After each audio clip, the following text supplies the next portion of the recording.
तपते विशाल रेगिस्तान में आज एक नई कहानी जन्म लेने वाली थी, जहां हर रेत का कण किसी रहस्य को छुपाए बैठा था। झुलसती धूप के नीचे एक थका हुआ ऊंट धीरे धीरे कदम बढ़ा रहा था, जैसे उसकी आंखों में गहरी थकान साफ दिखाई दे रही थी, लेकिन उसके दिल में अब भी उम्मीद की एक छोटी सी लौ जल रही थी। अचानक सूखी झाड़ियों के पीछे कुछ जोर से सरसर आया और ऊंट सावधानी से रुककर इधर उधर देखने लगा। उसी झाड़ी के पीछे से एक चालाक सियार बाहर आया, जिसकी मुस्कान में मासूमियत कम और चालाकी ज्यादा छिपी थी। सियार ने मीठी और भरोसेमंद आवाज में ऊंट से कहा कि वह उसे पानी और आराम की जगह तक ले जा सकता है। प्यास और थकान से परेशान ऊंट ने बिना ज्यादा सोचे उस सियार की बात पर भरोसा कर लिया।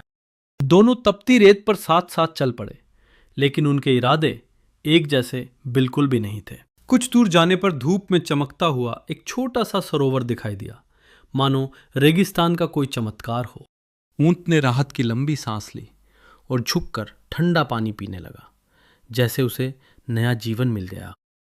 उधर सियार चुपचाप खड़ा मुस्कुराता रहा, क्योंकि उसके दिमाग में पहले से ही एक नई चाल तैयार हो रही थी। तभी आसमान से कौवा नीचे उतरा और कर्कश आवाज में ऊंट को किसी अनजाने खतरे की चेतावनी देने लगा। पास की झाड़ी से एक छोटा खरगोश भी बाहर आया, जिसकी नजरों में साफ साफ शक दिखाई दे रहा था।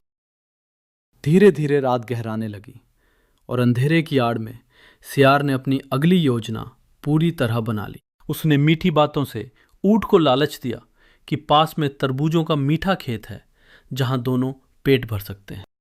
खरगोश ने धीरे से ऊंट के कान में कहा कि हर मीठी बात पर भरोसा करना समझदारी नहीं होती। कौवे ने भी ऊपर से खतरे का इशारा किया, लेकिन ऊंट का भरोसा अब भी सियार पर टिका हुआ था। चांदनी रात में तरबूजों का खेत चमक रहा था, जैसे किसी सपने की दुनिया सामने आ गई हो। ऊंट ने मेहनत से तरबूज तोड़ने शुरू किए ताकि दोनों आराम से बैठकर साथ खा सकें, लेकिन सियार लालच में अंधा होकर अकेले ही तरबूज खाने लगा और ऊंट को नजरअंदाज कर दिया। जब ऊंट ने अपना हिस्सा मांगा तो सियार ने बहाने बनाते हुए उसे धोखे भरा जवाब दे दिया। तभी अचानक किसान की तेज और गूंजती आवाज खेत में फैल गई, जिससे दोनों घबरा उठे।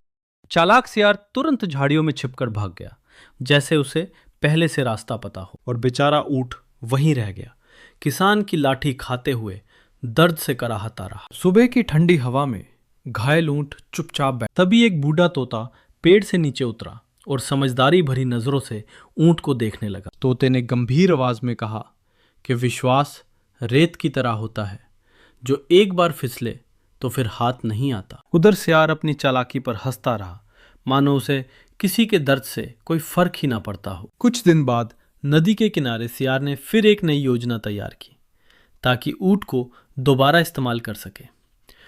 ऊंट इस बार थोड़ा असमंजस में था, लेकिन सियार की मीठी बातें फिर उसके मन को डगमगाने लगी। सियार चालाकी से ऊंट की पीठ पर चढ़ गया, जैसे वही उसका सच्चा दोस्त हो। दोनों धीरे धीरे नदी के ठंडे पानी में उतरने लगे और पानी की लहरें हल्की हल्की उठने लगी। जैसे जैसे वे आगे बढ़े, नदी की धारा गहरी और तेज होती चली गई। ऊंट घबरा गया, लेकिन सियार मौके का फायदा उठाकर फिर किसी तरह गांव वाले उस शोर से जाग उठे और मशाल लेकर नदी की ओर दौड़ पड़े। गांव वालों का गुस्सा फिर से ऊंट पर ही बरसा और वो एक बार फिर निर्दोष होते हुए भी सजा पाता रहा। अगली सुबह उसके दोस्त उसके पास इकट्ठा हुए और उसे समझदारी से फैसला लेने की सलाह देने लगे।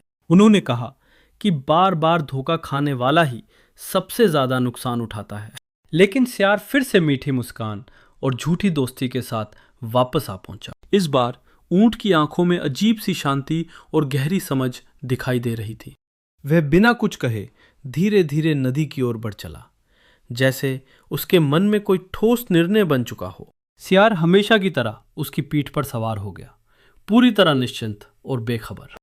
नदी के बीच पहुंचकर ऊंट अचानक रुक गया और चारों ओर गहरा सन्नाटा छा गया।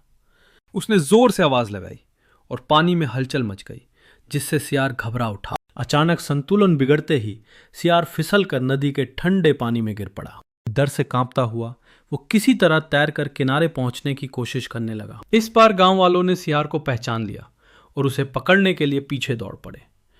ऊंट शांति और आत्मविश्वास के साथ नदी पार कर गया, जैसे उसने अपने जीवन का सबक सीख लिया हो। और सियार पहली बार अपनी चालाकी पर शर्मिंदा बैठा था, क्योंकि आज उसे अपने कर्मों का परिणाम मिल चुका था।